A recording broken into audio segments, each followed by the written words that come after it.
ہماری آج کی ویڈیو ہمارے ایک نہایت ہی محترم بھائی معظم علی کی فرمائش پر بنی ہے۔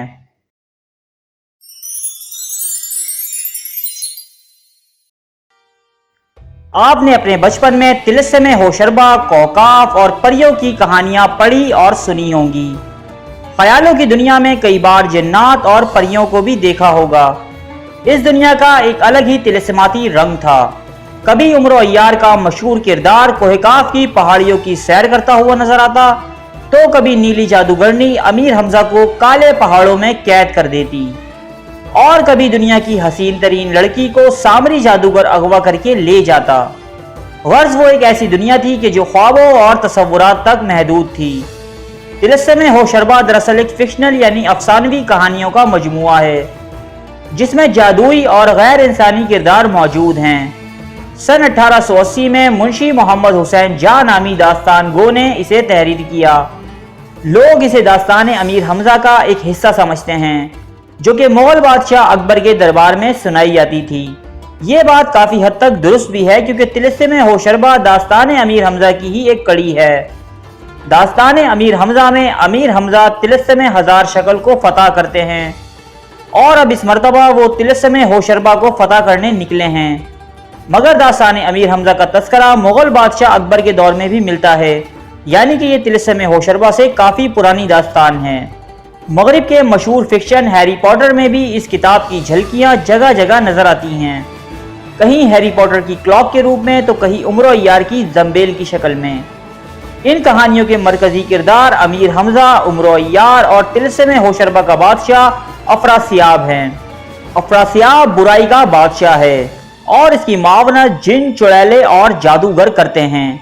اس کی عملداری میں 60,000 ملک ہیں، تو دوسری طرف امیر حمزہ اپنے ساتھیوں، جن میں بالخصوص عمر و عیار شامل ہیں، اس کتاب میں افراسیاب بادشاہ سے برسرے پیکار نظر آتے ہیں۔ کچھ لوگ یہ مانتے ہیں کہ یہ وہ امیر حمزہ ہیں جو کہ رسول اللہ حضرت محمد صلی اللہ علیہ وآلہ وسلم کے مشہور چچا ہیں، جنہوں نے بدر کے مقام پر کفار کو بدترین شکست سے دوچار کیا اور غزوہ احد میں شہید ہوئے۔ لیکن دوستو، یہ بات درست نہیں ہے۔ حضرت حمزہ ابن عبد المطلب ایک جلیل القدر صحابی گزرے ہیں، اور ان کا طلسم ہوشربا کے امیر حمزہ سے دور دور تک کا کوئی واسطہ نہیں۔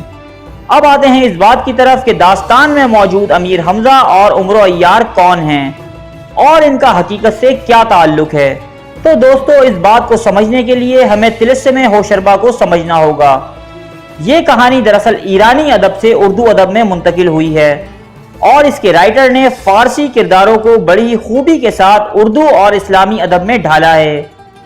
مورخین کے مطابق امیر حمزہ سے ملتا جلتا ایک کردار ایرانی بادشاہ نوشیروان عادل کے دور میں پایا جاتا تھا، جبکہ اس کتاب یعنی طلسم ہوشربا میں نوشیروان عادل کا ذکر بھی موجود ہے۔ یہ بادشاہ ایران میں خسرو اول کے نام سے جانا جاتا تھا۔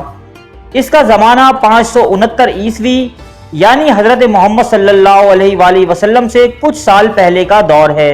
اس کتاب یعنی طلسم ہوشربا کا دوسرا مشہور کردار عمر و عیار ہے۔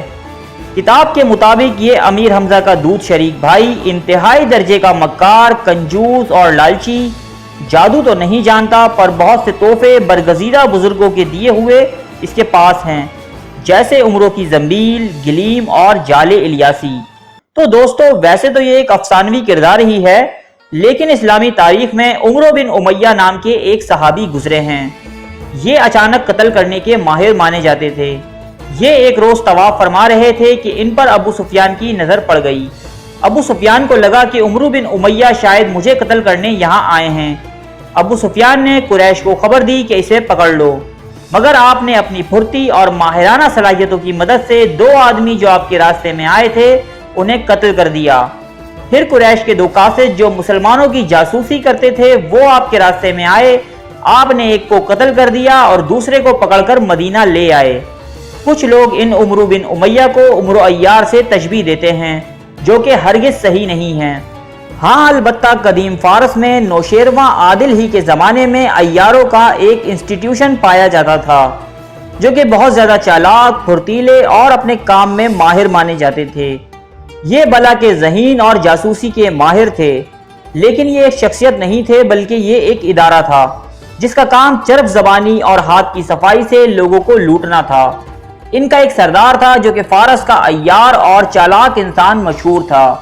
مورخین کے مطابق اس کے 1,84,000 شاگرد تھے جو اس سے عیاریاں سیکھا کرتے، جن میں خواتین بھی شامل تھیں۔ حیرت کی بات یہ ہے کہ افراسیاب جو کہ طلسم ہوشربا کا ولن تھا، وہ بھی ایرانی تاریخ میں ایک مشہور بادشاہ گزرا ہے جو کہ اپنے منفی یعنی نیگیٹو کردار کی بدولت آج بھی مشہور ہے۔ تو یہاں یہ بات تو واضح ہو جاتی ہے کہ یہ داستان ایرانی ادب سے ہندوستانی ادب میں داخل ہوئی ہے، اور اس کے کردار یعنی امیر حمزہ اور عمرو عیار کا تعلق بھی اسی سرزمین فارس یعنی موجودہ ایران کے ہی کسی حصے سے ہے، جن کے نام کتاب کے رائٹر محمد حسین جاں نے اپنے معاشرے اور اپنے ادب کے مطابق ڈھال لیے ہیں۔ ارے فرینڈز، ایک منٹ، آپ ایسے ہی جا رہے ہیں؟ اتنی محنت سے ویڈیو بنائی ہے، ایک لائک تو بنتا ہے نا؟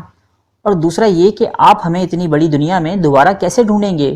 تو اس کا حل یہ ہے کہ آپ ہمارے چینل کو سبسکرائب کر لیجئے اور اس بیل کے آئیکن کو کلک کر دیجئے۔ اس طرح ہمارے آنے والی تمام ویڈیوز آپ تک پہنچتی رہیں گی۔ ارے ڈریے مت، یہ بالکل فری ہے۔